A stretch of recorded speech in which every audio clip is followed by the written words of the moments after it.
The Force of Others, a Star Wars podcast.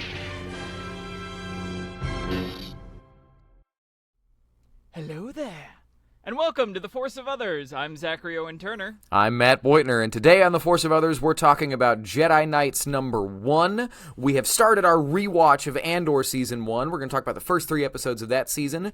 We're going to talk about the first look at Mando and Grogu. Daniel Logan reveals that Boba Fett originally killed Mace Windu, but in the meantime, with that full episode on the docket, we've got some full life events, I guess, for a weird segue. Zach, how was your week, and how was your Star Wars week? Yeah, week was good. Life is lifing. So just we had some friends in town, so went down to Chelsea Market and walked around the city and got some good friend time in, which was really good. And then Cool. How Star Wars found me, I finished a Star Wars book. I finished Rise of the Red Blade. Yeah. Inquisitor Rising. And it was very good. Yeah. It's interesting to know the end of a book before you start reading it and go, I wonder how much we're going to get to the end of that. And we fully did. It finishes up with the end that happens in Charles Soule's Darth Vader run, and but it still added enough context and enough to it. I was like, oh, cool. Like, I actually really, really enjoyed this book. If you haven't read it, and if you were interested in Inquisitors at all, I highly recommend this book. Matt recommended it before as well, which got me to read it. And if you want a really fun experience, read that alongside Charles Soule's Darth Vader run for the prequel, like right after the prequels, because there are things that line up shot for shot from the book, which is really fun. But yeah, how was your week? How was your Star Wars week, Matt? It was great. I want to chime in on Red Blade. Rise of the Red Blades. I forgot that it does tie in so much with Darth Vader, Dark Lord of the Sith. And I haven't read those comics in a while. Oh yeah, like there's like the whole thing with Eth Koth in there. Oh, cool. Yeah, that whole part happens all the way to their eventual spoilers. I was gonna say, yeah. It doesn't work out. But yeah. As it doesn't with many Inquisitors, so not too big of a spoiler. Well, it's one of the things that when you side with evil, especially in a fairy tale that's based on morality, it's a morality play. Yeah. Yeah, what you're gonna reap what you sow. But anyway, I'm happy you liked it. I'm always wary when I recommend something and then someone's like, I thought it sucked. I'm like, oh, okay. But so as for my week, I said we had full weeks. Actually, not really. I am deep into directing Julius Caesar, which is very, very fun. Quick plug for my work life. I do at the Granbury Theater Academy. We do a Shakespeare show every spring with our teenage students.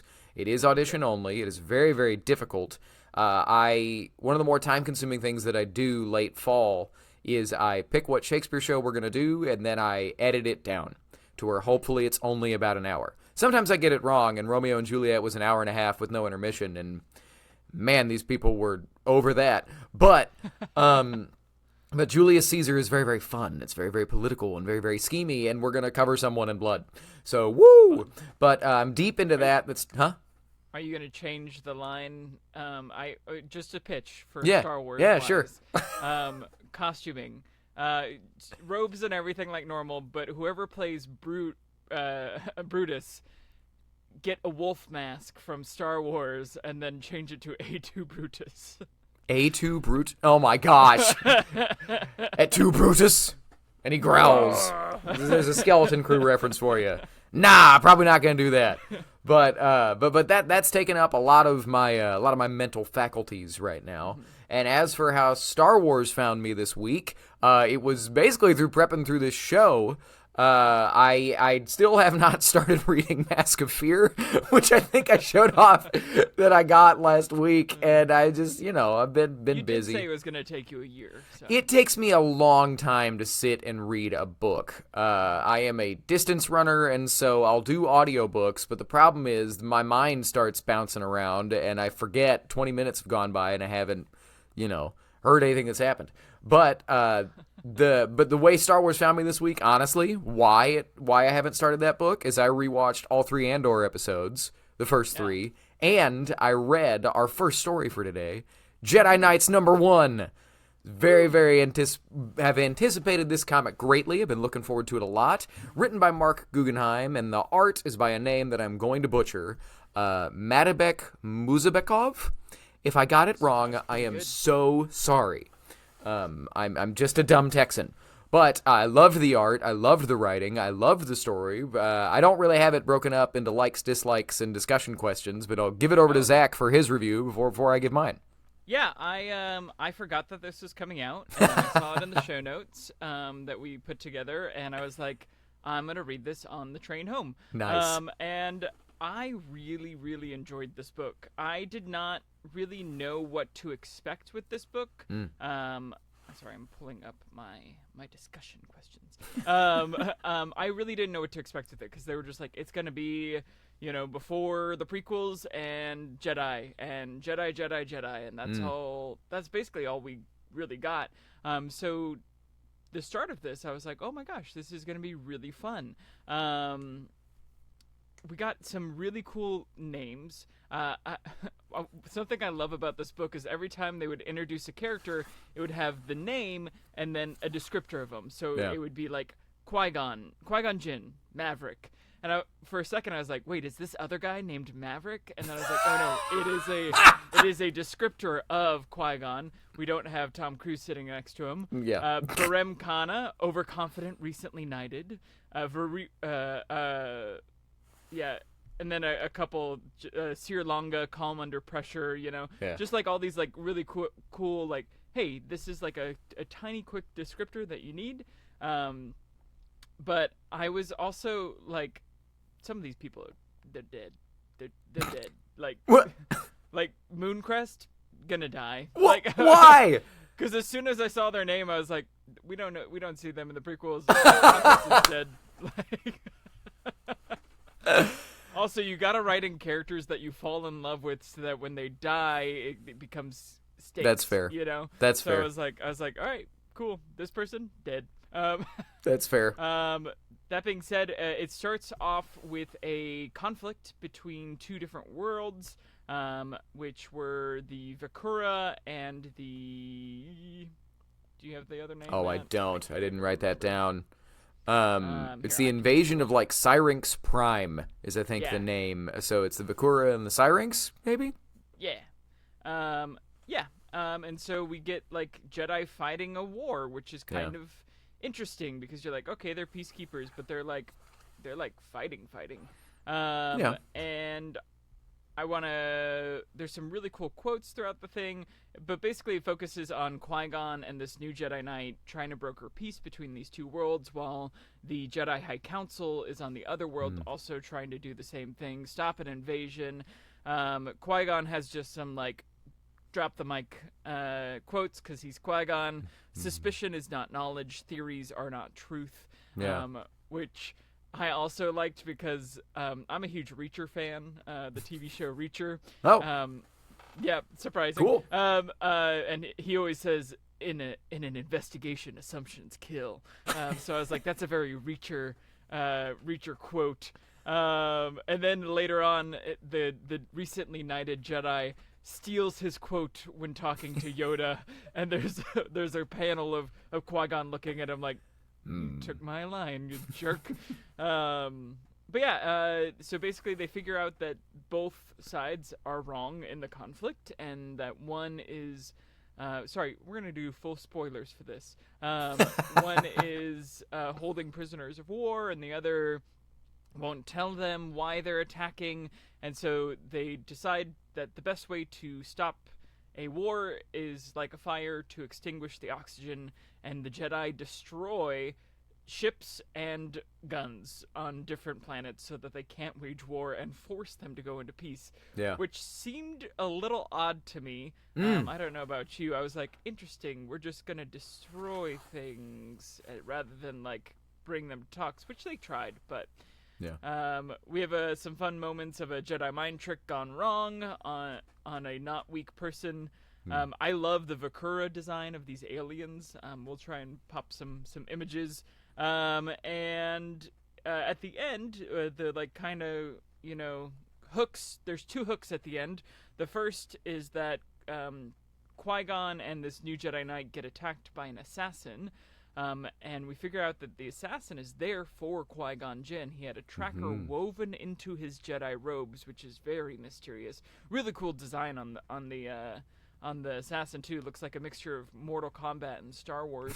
And then at the end, we get Yoda training Obi-Wan Kenobi in seeing the future, and we get this splash page of everything that he sees in the future, and we get him fighting himself as Ben Kenobi. We get a Darth Yoda with the black robes and holding lightning, and you get a giant monster, and Yoda's like, yeah, some of these things may come, some of these things won't happen, and some of these things will.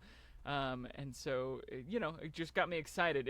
It's cool to get insight into these Jedi, but yeah, overall I really liked it, and I will pick up a second copy. Nice. Or second edition, I guess. What about you, Matt? What are your thoughts? I kind of talked through the whole thing. No, no, you're fine. I loved this comic. This is, you hate to say, this is how this should all be. But when I think of what a Star Wars comic, what like I would love out of an easy Star Wars comic read, it's this, right? This could absolutely work. It's an old Stan Lee quote, right? Rest in peace. Every comic is somebody's first. This is somewhere, crazy as it is to believe, this is somebody's first Star Wars story ever. And because of that, I loved that it's a very simple story with Jedi solving a dispute between 2 warring cultures and lots of familiar faces. Mace Windu, Yoda, Yaddle, Qui-Gon Jinn, Obi-Wan Kenobi, Ki-Adi-Mundi. And I loved, the way they introduced the new characters, where it's just like their name and a short blurb about them. Yoda, Master of Masters, Mace Windu, already a legend, Qui-Gon Jinn, Maverick. Only thing that could have made it better, Qui-Gon Jinn, the GOAT. What were you going to say? There was one that they introduced, which is the one of the Jedi Masters. I can never remember the one that have like the horns that point down around the neck. And it says Sacy Tin, yes, skilled pilot communicating from Coruscant. And I was like, it's just so funny to put skilled pilot, and the way that he dies in Order 66 is getting shot down as a pilot. And I was like, that is sass. I love it. Skilled pilot, but not good enough not to die. I liked the 3 new Jedi. Veda Mooncrest is the one that Zach thinks is gonna die. Baram Kana. She's so dead. Baram Kana is the one that steals Qui-Gon Jinn's line, and Sierra Longa, and I don't remember what she did about anything. I just remember that she existed. She investigated the prisoner of war camp with what's her name? The other Jedi Master that ends up on the council. Couldn't tell you. And then dies in the Clone Wars. Which describes so many. It's not Adigalia, is it? It is, yeah. Oh, okay. Well, pulled that out of my butt. Adigalia, highly intuitive. There you go. But yeah, I too loved the visualization of Obi-Wan getting visions of the future. This is something that has existed in Star Wars since at least 1980. If it was in a tie-in book before that, then I don't know. But of Luke seeing what's going to happen to Han and Leia on Bespin, right? And Yoda says, "It is the future you see." And Luke asks if he'll die, and Yoda says, "Difficult to see. Always in motion is the future." I love that it's that he's seeing all these potential things that could take place, one of which is Qui-Gon's death at the hands of this assassin. Of course, Qui-Gon Jinn is going to die, stabbed by an assassin, but it's going to be somebody else. It's not this person at all. I liked the way the Jedi handled the end of this dispute. But yeah, basically what it was, that they found out after sitting down and attempting diplomacy that both of these cultures were at fault, and they were both lying about something. So the Jedi took away their way to war with each other, and they did it without causing any death.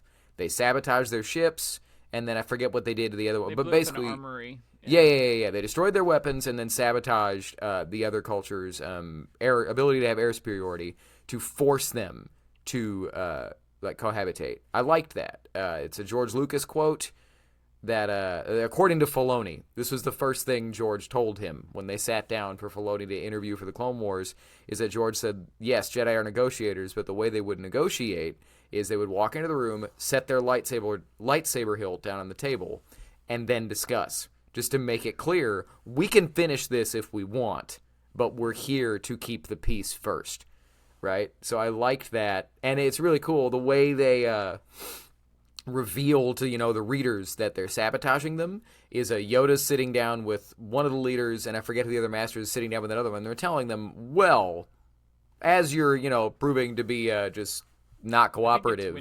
That sounds right. Yeah. So-and-so's doing this, and so-and-so's doing this. So you have to have peace now. Yeah. I liked that.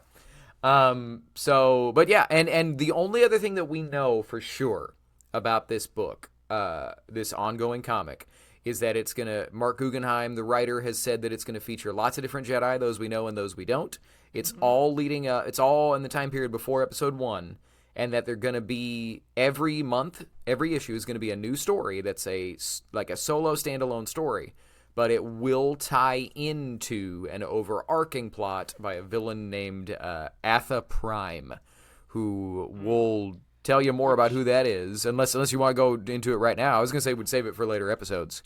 I think that's we see in the splash page that we see, which I just took a screenshot of, so hopefully we can post it. There's a gold helmeted person with the staff, which I think is that person. Yes, it is. I'll explain more later, but I mean you can Google him if you want. But literally, that is a character from 1986 that was created by Kenner Action Figures and pitched to George Lucas as a way to continue the Star Wars brand through a new line of action figures, hinting at a new story that there wasn't really a show or anything tied into. And he was one of the clone masters from their interpretation of what the Clone Wars were, and he was freed after Palpatine was killed, and that now the characters have to deal with him. And I forget why, but George eventually was like, no. But so yeah, they there you go. I just told you. But Guggenheim found out about that character and was like, cool, we're gonna bring him into canon. Yeah. And so I'm very, very excited. It's wide open. It's a cool design, and I like this book. Mm-hmm. And it's interesting because I'm looking at the splash page now, and obviously some of these things won't happen, evil Yoda. But if you look at one of them, it's Dooku killing Yaddle, which we have seen in the Tales of the Jedi. Tales of the Jedi.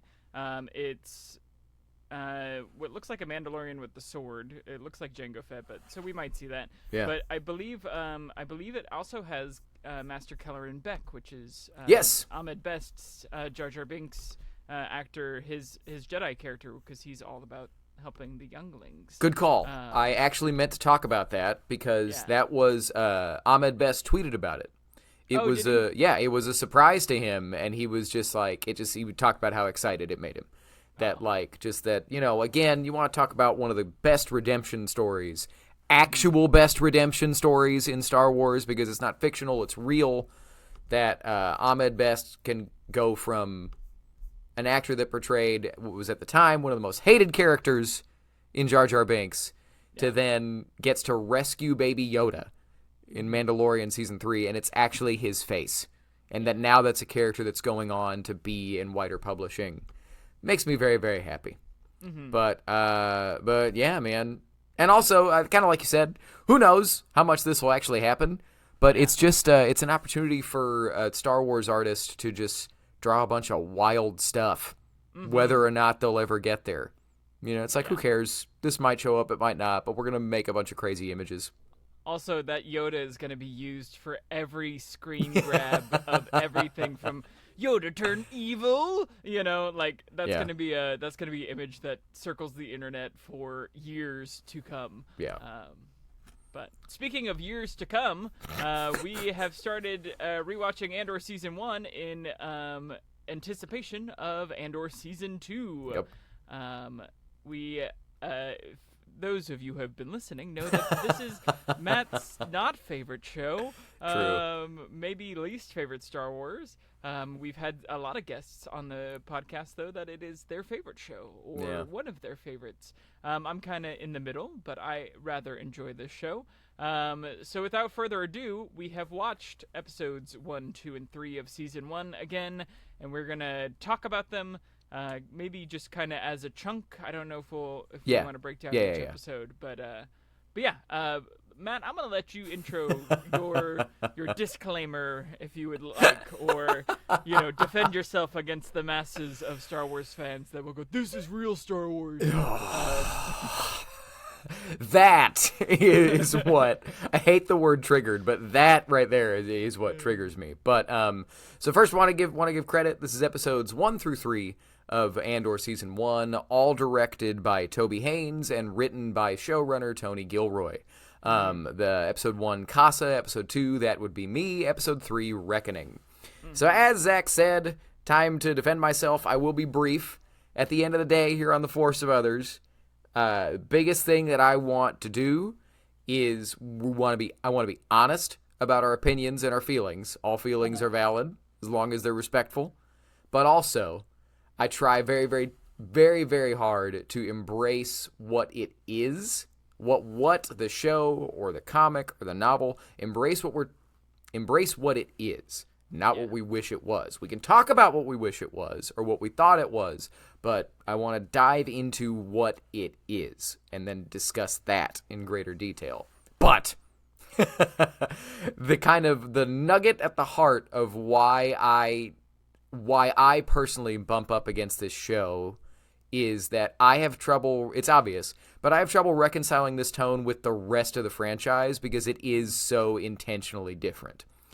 Like, going back to when I first watched it, from the moment that the Corpo cop dies in the alley from hitting his head, and it's so random, and then Cassian guns down the other one, it's just like, oh, okay.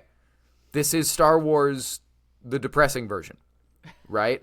Not the depressing in like a Revenge of the Sith operatic fairy tale with moral consequences way. In the depressing, what if these were real people that can just die callously, randomly, with no pomp and circumstance? So it's like, okay, recalibrate your expectations accordingly, because this is Star Wars if it was a prestige drama. Yeah. Right? And a lot of people use words like, this is better Star Wars, or this is what Star Wars should be. I use words like more grounded, smaller.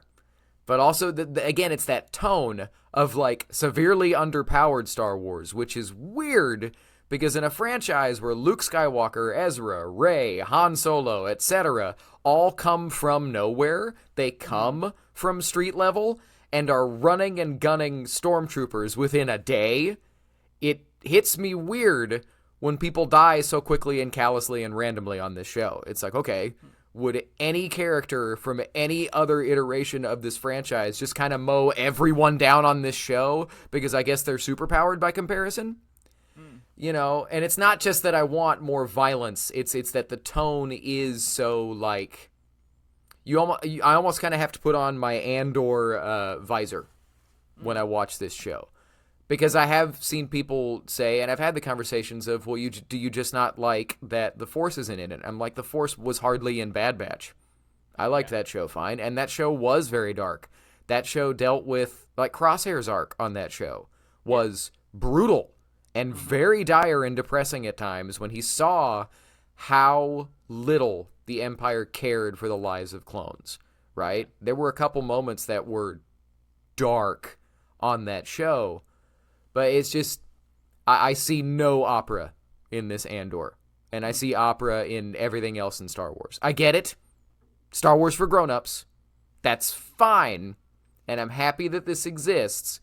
But I hope that does not come off as whiny. I can appreciate the artistry present in this show. It just, what bumps me about it is that it is so intentionally different from everything else in this franchise.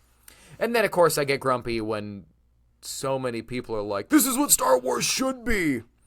It makes me think of the old George Lucas quote where he's like, there's a contingent of fans that want Star Wars to be Terminator, and they push back on anything that is light or bright and funny. And he says it is intentionally not that. Yeah. So that when you have this, I'm kind of like, it's fine. Let's just acknowledge that it's different.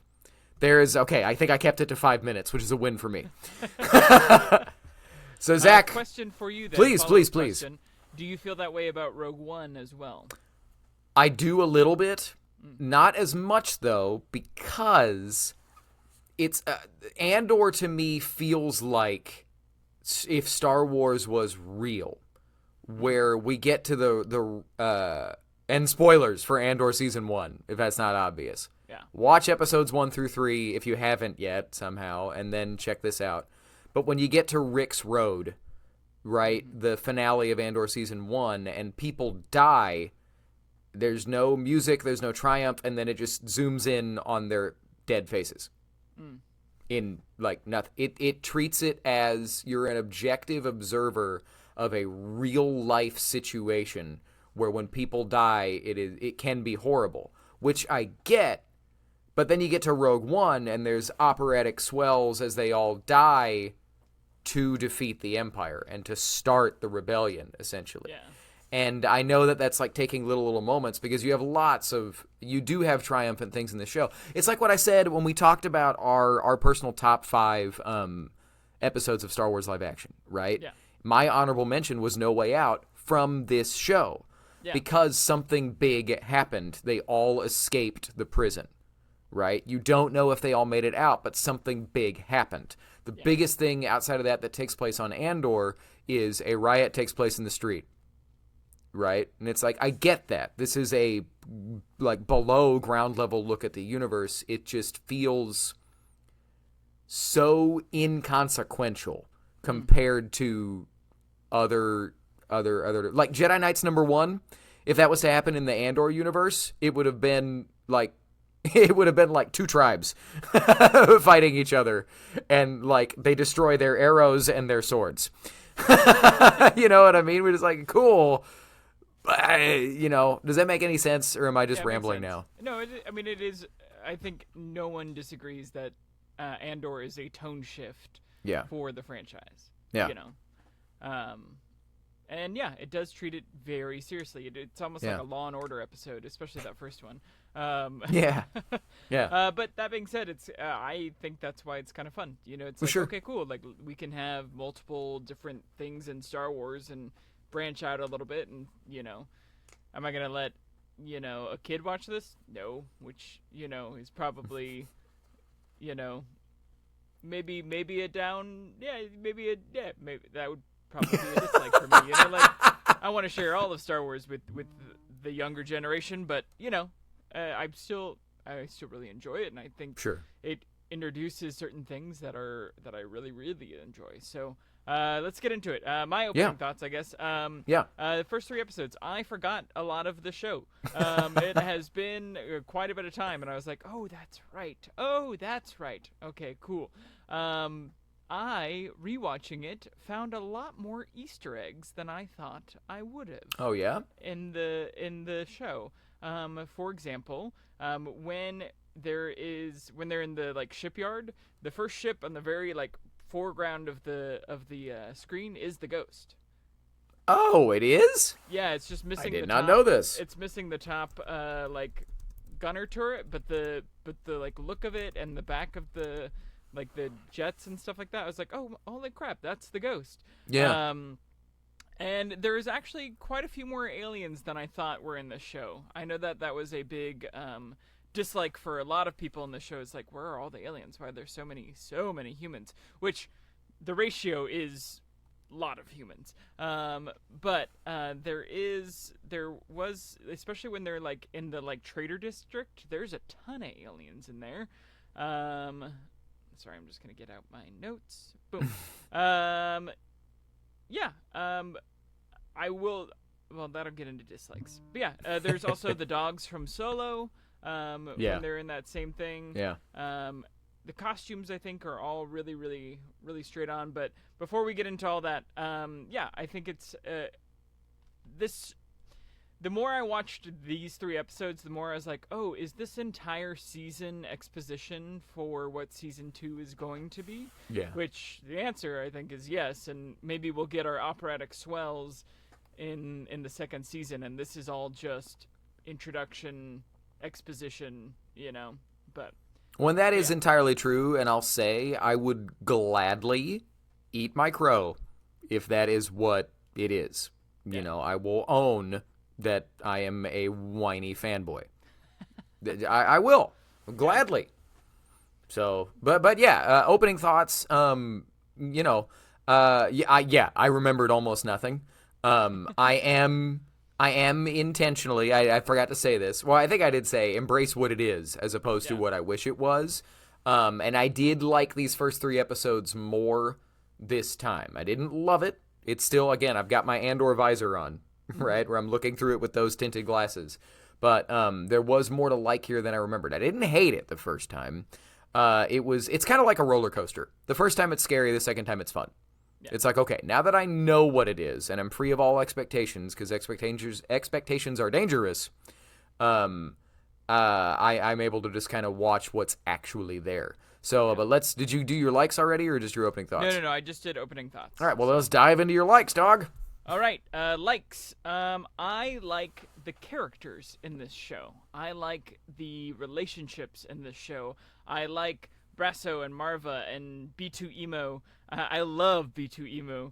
I know they call him B-Moer, but his official thing is B2 Emo, and he is a little emo, like, old dog. At one point Marva goes, "If you are powered down in the back there, I'm gonna be pissed," because he's just this old dog, and like, I love the relationship between the droid and Marva. I think the actress who plays Marva is one of my favorite just in general. So to bring her into Star Wars, I was like, all right, cool. This is going to be a good character. Bix, and then Stellan Skarsgård is just, man, every time he's on screen, it's magic. Even if you have no Andor lens on, it's like, okay, cool. Like, that is a rebel. That is a guy. He is what Saw Gerrera wanted to be, I feel like,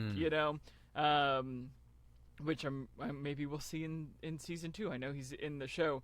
I really liked. There's a moment it's within the first episode. Cyril Karn, who I have in my notes as teacher's pet. He has modified his uniform, which reminded me of I think it's Star Wars from a Certain Point of View, where we learn that. Tarkin had also done that, and I was like, oh, that's a cool little Imperial nod. But I love his boss. His boss is like, hey, we don't want the Empire to fully know what's happening here. It's an accident. They were drunk. They're also bad people. He's like, let's make them heroes, but not like a parade. And let's just shove it under the rug. And then this guy is like, no, I'm gonna just investigate all of it. I love the costumes. I think the costumes are all feel really in universe.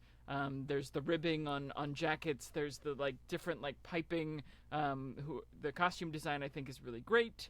I loved the code that we get, the little rebellion code where she's like, I need to make she's like, I'm looking for these things in this I can't remember what she says, but she's like, I'm looking for this part, and the guy goes, oh, you're gonna have to check in the back, it might be behind some things. Oh, but right. It's like if you play D&D, it's like Thieves Can't. It's like, hey, I need to use your radio transmitter, and he's like, great, it's in the tower, but they're all speaking in code. And yeah, I like the third episode. The third episode, I think, of the 3 is my favorite. It's when we finally get some action. It's when you get Stellan Skarsgård and you get he's trying to recruit him, but also if I need to kill this dude, I'm gonna kill this dude. And you get all of your action points. But yeah, those are my likes. What about you, Matt? Cool. I want to give you credit. I had never actually given credit to the show for the costume design. That might be, this is a silly thing to say, one of my favorite things about the show is that while I don't think there's enough aliens, because it's just like you said, the ratio is. I'll stick with this. I'll stick with likes. The ratio is like 20-1. Oh, I'm gonna talk about my boy Vetch here in a minute. I love me some Vetch. It was in my likes too. I just didn't. Yeah. But the costumes are all. There's no Andor visor needed for me in that regard, and the production value is great. Peak used lived-in universe. It's the opposite of like Naboo, right? Yeah. Everybody loves B2 Emo. If you're worth your salt, you love B2 Emo. Sidebar. I think his name is the perfect name for this show because he's being too emo. I love the moment, kind of a similar vibe, but different. I love Brasso joining in on Cassian's lie. Oh, me too. When you first meet Brasso and Cassian's like, I was here, I was doing this, you were there. And Brasso's like, okay, fine, but you were also doing this. And then he does it in kind of a catty way. I thought that was really funny. I want some more Vetch. If you don't remember who we're talking about, he's the giant dinosaur-looking alien, and there's the guy trying to meets a hammerhead. Yeah, like too big. There's the guy that's trying to shake Cassian down to, you owe me money, and Cassian's like, really? You've got him partnered with you? I just think that's so funny. Well, I thought that it was the best financial decision, or whatever it was that he said. Yeah. I love the canonization of Calf. Star Wars deep cut for the episode. Not the first time that Star Wars coffee being called Calf. Not the first time it was canonized, but the first and only time I think it's ever been on screen. Or mentioned on screen. So props. I do really like the moment of Kid Cassian seeing his reflection for the first time on the crashed Republic ship. There's so much going on there too. It's like, is he seeing his parents? Is he seeing, because he doesn't have a obviously, he hasn't seen it. So yeah, I guess I didn't think about that. Is he seeing his parents? But I love him seeing his reflection for the first time. I did not remember that from the first watch. I love the look of the giant construction and reclamation site on Ferrix. And this is the weird thing. That's the first moment of the show that it feels Star Warsy to me. Where it's like big and like wondrous and like, wow, that doesn't even seem possible. I like the first scene with Luthen and Cassian. They play it very, very well. And then the shootout sequence in the building with the chain system. First action sequence on the show. And it's a good one. Yeah. It's just so inventive and cool with the giant weights falling. Things, yeah, it's awesome. And of course, Luthen's ship, very, very cool. And them's my likes for the first 3 episodes. So let's move into respectful dislikes, and you go first. All right, I don't like Cyril Karn. Okay, cool. Like his character. Cool. I mean, like, it serves the show fine. Yeah. But every time he's on screen, I'm like, can we move on a little bit? And the actor's doing a good job. Like, he's doing everything he's supposed to. It's just the character. I'm like, okay, I get it. Like, you have the guy that wants to be the head of the Empire, and he's small. But, like, at the same time, I don't know. I don't know if it's just how annoying and you're not supposed to like him. You're not. So, like, I'm like, okay, cool. Like, great. Other dislikes, Tim. I don't like Tim. Which one's Tim? His boyfriend. Oh my God, I hate that character. But I'll be quiet. I'll wait my turn. I get it. The love triangle is cute, but I hate Tim. I really do. And you're supposed to. Like, I guess they're doing their job because the 2 characters I've mentioned so far, you're not supposed to like. But he's just like, I don't know.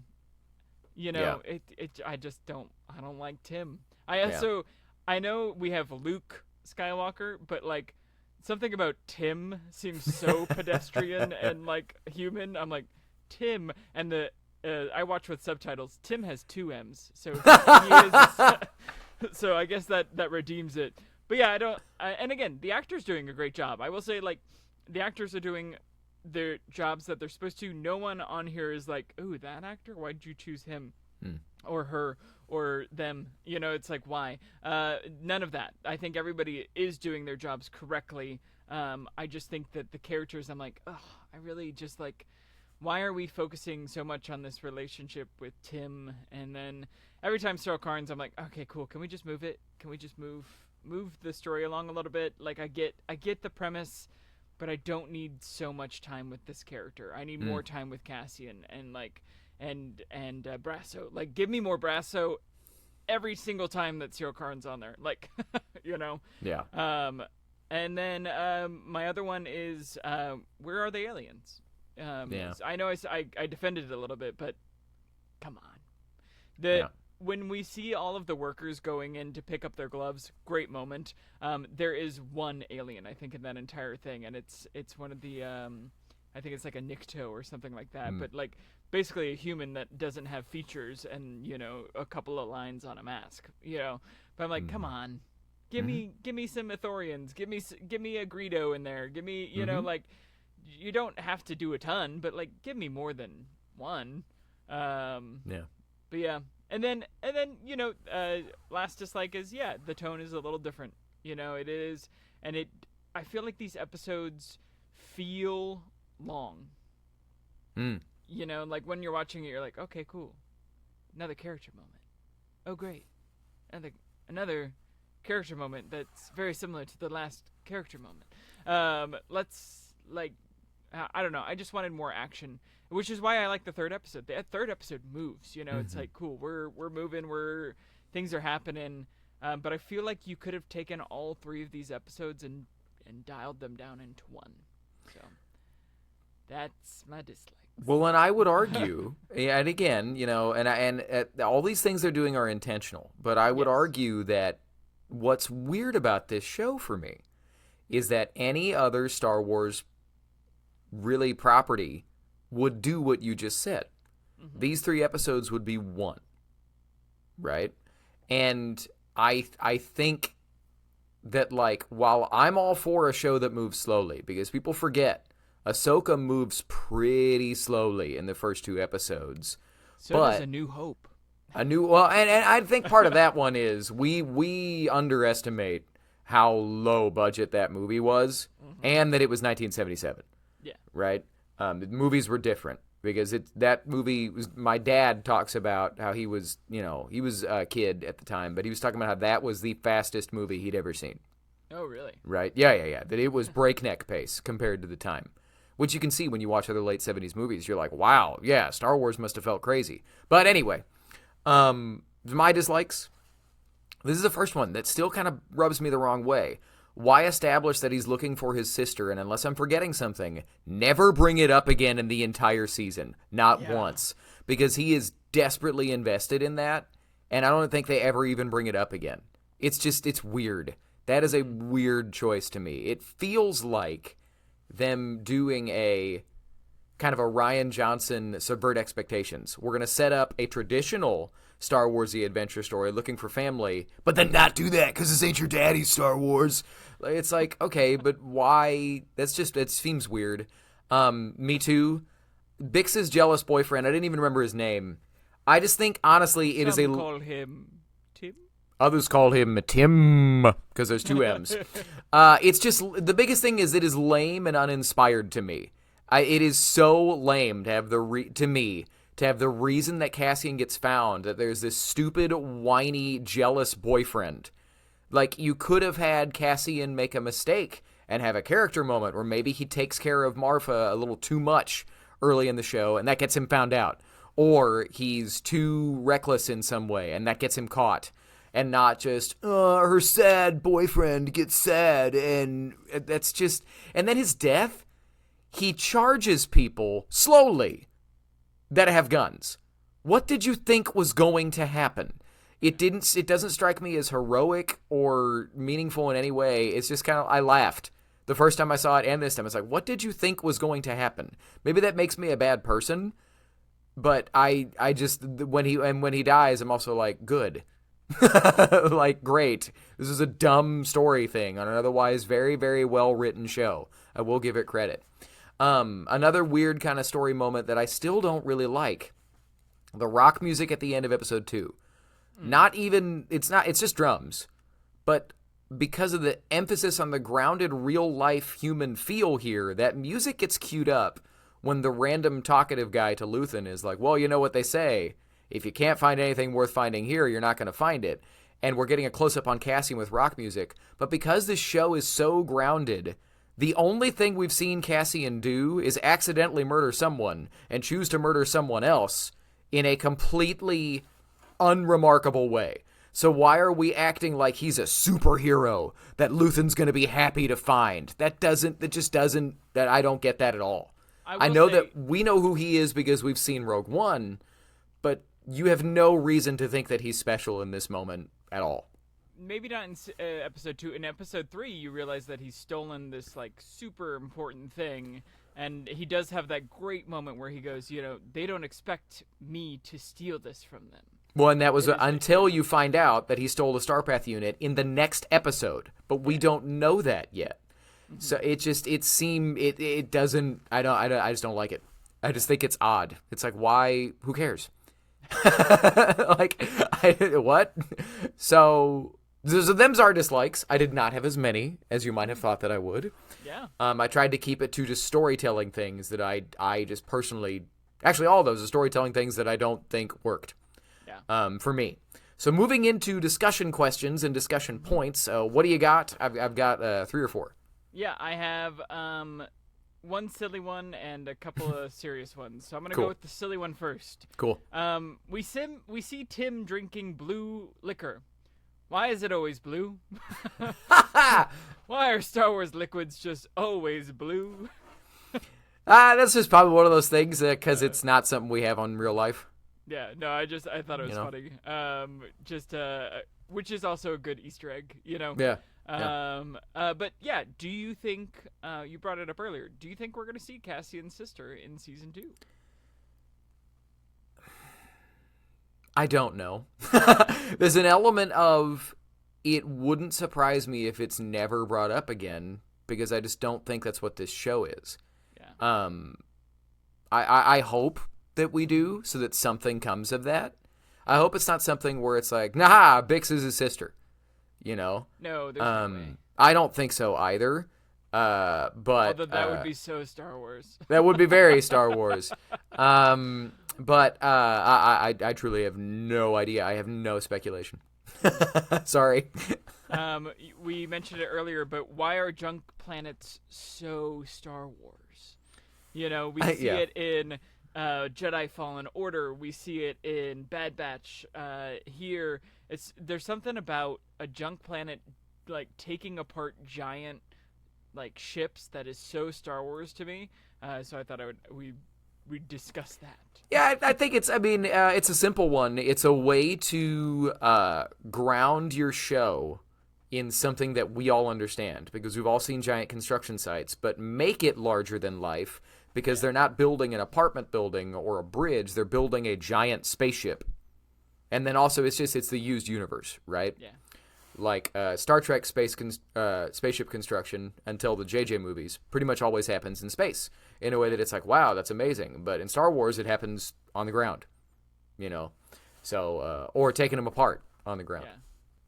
And then my last one is, do you think we're going to see Kenari in any other media? Because it's such an interesting planet where there's this gas thing that might kill adults, but not kids, and, Well, what that reminds me of, and what it's, I don't know, honestly. It wouldn't surprise me if we never do, because kind of outside of that, it looks like the biggest thing that happens there is that it is a pre-technology society.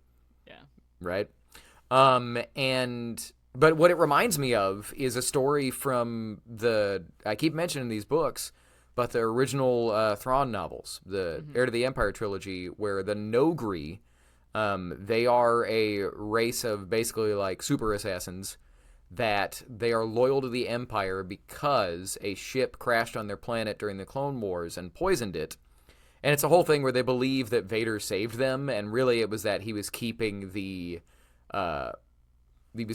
planet poisoned so that they would remain loyal to the Empire, making it worse than it was. But it reminds me of that. A ship crashed, some kind of poison disaster happened, and for a second I thought that's what they were doing, but with no aliens. Yeah. But I don't know if we're ever going to see it again. I don't know unless they go into what happened on that planet, but I don't know. Yeah, I don't think we're even going to see it in season 2. Probably not. Yeah. Yeah. But them's all your discussion questions? That's all my discussion questions. Okay. So this first thing is just kind of a lore nugget. The NS9 Starpath unit. The series prop master, Martin Doust, originally envisioned the star path as, quote, the element of the navigational computer that plots the path through the stars. So it's literally the center of the navicomputer. It's what makes the navicomputer work. And for the final prop shown in the series, I thought this was super cool. Doust modified an old piece of, quote, military junk from the British Ministry of Defense that he had found. I just love that. We'll slap an Imperial logo on it, and there you go. This is a major thing for me. I love the line from Rogue One where Cassian is calling out Jyn Erso for he's like, so great, the rebellion's real for you now? I've been in this fight since I was 6 years old. And then you watch the show, and it's like, cool. Not true at all. Cassian is at least 12, and he is not a rebel. He is brought off. He's saved. And I guess you could say that they were clearly like militant against the Republic, but I straight up I just don't like that change personally, because I think he makes a great argument against Jyn there, and then you find out, nah. And I get what we talked about in a previous episode. Does continuity matter? And should it matter more than the story that a storyteller wants to tell? And I will lean towards no, because if they have a good idea for a story, the story needs to take precedence, and none of this is real anyway. But it is going to bother me when they change things that I like. So there's my whininess. Yeah. And I want to turn this into a discussion point. I mean, it was a discussion point, now I know. I was going to ask you what your thoughts on Cyril Karn were. I think he's interesting to me, mostly because of how he's perceived. Because I find him kind of sympathetic until he's crappy to Marva and B, and then it's like, this guy sucks. Yeah. And then later on, I'll give you, it's too much of him. The scenes of him sitting having cereal with his boring, overbearing mom are just, that is peak. This is so not a Star Wars show. They're going to grab your face and drag it through it, right? We're going to sit and eat cereal with an overbearing mother for 30 minutes. But initially, he's just a guy that wants to defend his coworkers because they got murdered. Yeah. Like, he believes in the system. You could argue that he's wrong, but he's like, why would we put this under the rug? 2 people got gunned down in the street. Let's look into this.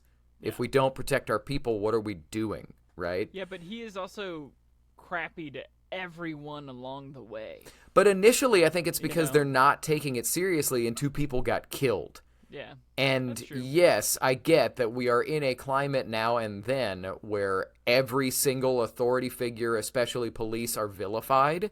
Mm-hmm. And while they need to be held accountable, because you should not be afraid of your government should be afraid of you, and that's how democracy works.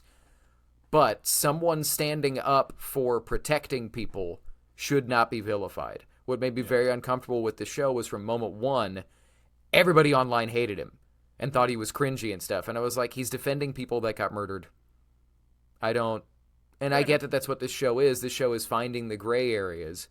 But also, it would not surprise me, and it's going to make everybody uncomfortable. But I kind of hope that he gets a redemption arc. I honestly wouldn't. I would love it if he became some type of a rebel sympathizer. I don't know if it's going there. Yeah. I don't know if it's going to go there at all, because he ends the show so creepy and as season 1 and obsessed with Deidre. Yeah. But here I find him very sympathetic until he's crappy to Marva and B2. And then it's like, nah, he's mean to people that we like. But last discussion question. This is a whiny nitpick. Why does this show get such production value when others don't? Like, when you compare the Andor show to the Obi-Wan Kenobi show, why is this the one that got the golden production goose? I think, honestly, it's because I would say that it's because there are so few action sequences, so they can make those pop. But even just the day-to-day shots are cinema quality. And Obi-Wan, in my opinion, looks worse than most of The Mandalorian. Mm-hmm. I know that, COVID had something to do with the production of both of these shows, but I just don't get that from a business decision. Yeah, I don't know. It does look beautiful. Andor is probably, outside of that it is so street level, in terms of just pure cinematography, this is probably the best looking live action show. Yeah. Like, Ahsoka's probably the most out there and the most fantasy and the most pleasing in terms of just stuff going on. But this show is the best looking from a pure cinematography standpoint. And I don't get it. Use the volume, if I'm not mistaken. Could entirely be true. Set. But then why constrain the other shows to the volume and you don't have to here? Yeah, I think it's just budget. But that's what I'm saying. Like, why did this show get? I don't know if this show got such a bigger budget. Acolyte did too, right? I don't know, but I just think it's weird to spend this much money and do this much stuff on Andor. Honestly, it might just be that they hired a really good cinematographer for this one, and he or she or they are killing it. You know? Yeah. So. Yeah. Could be. I don't know. But this show is beautiful. Like it or hate it, you can't say it's not. Yeah, I think it's beautiful in a way that, but again, it looks like Tony Gilroy's other projects. It looks like oh my gosh, the Russian nuclear disaster. Chernobyl? It looks like Chernobyl. Yeah. Right? It looks like a prestige drama. Mm-hmm. Right?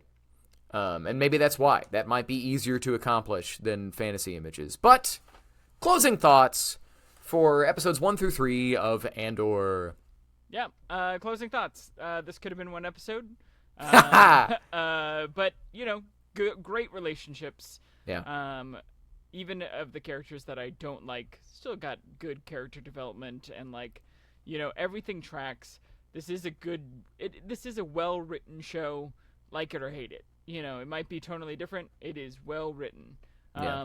Does it need to move a little bit more? Sure. Yeah, absolutely. But yeah, cool first 3 episodes. Give me more of the aliens. Give me more of Brasso. Put Brasso in everything. But yeah, well, I'm excited to rewatch the next 3 episodes because there was so much I forgot. So yeah. What about you? Same stuff. I kind of said all my thoughts. All of my thoughts in general are closed. Speaking of things that are not closed, that are wide open, we got our first look at the Mando and Grogu from Disney Parks and John Favreau at South by Southwest, and I'm going to give it over to Zach for the breakdown on this. Yeah, absolutely. We knew it would have to happen eventually, but Batuu, which, if you don't know, is Galaxy's Edge, which is the Star Wars theme park in Disney. We knew that it couldn't stay in the sequel era forever, and just announced the new Millennium Falcon Smuggler's Run adventure is now going to feature the Mandalorian and Grogu, which will debut on May 22nd, 2026 at Star Wars Galaxy's Edge at Disney Parks. And John Favreau revealed that BDX worker droids and Anzellan puppets at South by Southwest. We saw the BDX are like BD1 but bigger because they couldn't figure out how to make a tiny little, BD1 droid. And Anzellans are like literally like on top of it, like piloting it. It's pretty fun. But yeah, we're moving into a different era for Batuu, which is kind of cool because before they've had Mandalorian and Grogu at the parks already, but they've kind of been sectioned off to one section that was like, okay, this is that era in that one little section because we're afraid of timelines. Whereas this one, it's fully taken over one of the 2 main rides. So I didn't get to do the original Smuggler's Run. Matt did, so we'll it's so fun to him. But I would love to do a Millennium Falcon with Mando and Grogu. The other big thing is the Razor Crest is back, which we've gotten before. We've gotten that news before, but it's apparently in this Smuggler's Run as well, which we've talked about our thoughts on on Razor Crest before. But Matt, what are your thoughts on Smuggler's Run changing from Hondo Onaka to, or it might still have Hondo, but changing to Mando and Grogu? I think it makes sense. We talked about it on the show before when they announced that Luke Skywalker's coming to the parks and all that type of stuff. My speculation, I don't remember if we said this together, but is that they will potentially rebrand most of Galaxy's Edge from sequel trilogy era to New Republic era. Yeah. Potentially depending on how well. If Mando and Grogu is a hit, they might refit most of the park to be New Republic era, because if it is a huge smash, then Dave Filoni's movie will for sure happen, right? Mm-hmm. And that's going to be another New Republic movie. But I'm excited about the change. I love Smuggler's Run as is. I wish I had recorded my Smuggler's Run, but flying the Millennium Falcon is I know that people like to slag on Disney and people like to complain that Walt Disney World is so expensive. Flying the Millennium Falcon, in my opinion, is worth the price of admission. I don't know that they're going to take Hondo out of the ride because, mild spoilers, there is a really good-looking Hondo animatronic that you interact with as you are in the queue to go into the ride. So I don't think that's going to go away. They'll probably revoice him because they showed some images of 3 places that you will for sure go to on this Mando version of the Smuggling Run, and it looks like Death Star 2 wreckage, Cloud City, and Tatooine. I'm assuming it's Tatooine. It could be another desert planet with a sandcrawler, because Mando established that Jawas are intergalactic. Oh, yeah, it looks so fun. And yeah, it looks like you're flying side by side for at least part of it with the Razor Crest. Mm-hmm. Or a Razor Crest. I saw people mad online, somehow the Razor Crest returned. And it's like, the Millennium Falcon is not the only YT-1300. Yeah. Right? It's the only one we've really seen. Yeah, exactly. The Millennium Falcon's the only YT-1300 we've really seen in Star Wars, but they have established that is a stock model number for a ship. Yeah. So it is possible that Mando would want to, if he goes back to bounty hunting, get away from his N1 Starfighter and back to a Razor Crest model. Yeah. So I'm excited about this. It looks like fun, and man, I dream of a world, I don't think this is possible at all, where you can pick which Smuggler's Run you want to do. That's probably so unlikely, just because of, spoilers. There's not one crew flying the Falcon at a time. That's what you see, but they've shown, you can see the breakdown of how it works. There's 6 or so different crews going at once. The whole thing is on a turntable, right? But I'm excited about this, and I think it's super cute that Favreau revealed these things at South by Southwest with them coming out on stage. This is something Disney Star Wars has done, going back to JJ at Star Wars Celebration. I guess that would have been 2015. 2015 when it was Baba Joe, I think was the character's name, comes out. They like bringing out the real life animatronic puppet characters onto stage. It's just a way to make the universe seem more real. Yeah. And I love that John Favreau loves the Anzellans. He loves the Babu Fricks. Yeah. I just like that he's not afraid to see something in one of the other movies and go, taking that's going to be on my show for sure, and they're going to be in everything I ever do. So, I'm just when are we going to get an Armenian, my guy? The guy that you voiced. Why isn't he all over your show? It'll probably happen eventually. Yeah. That's probably, but it might be as simple as that has to be pure CG. There's no real way to do that practically, and that's expensive.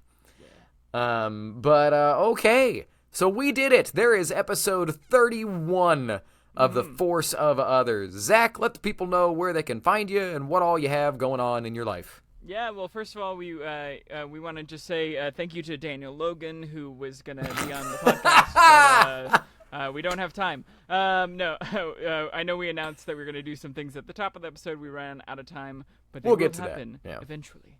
But yeah, best way to find me is to email our show, forceofothersradio@gmail.com, or to interact with us here, either through commenting on our YouTube or reaching out to us on Instagram, Twitter, basically any of the socials. We are there. But yeah, interact with us. We'll talk back at you.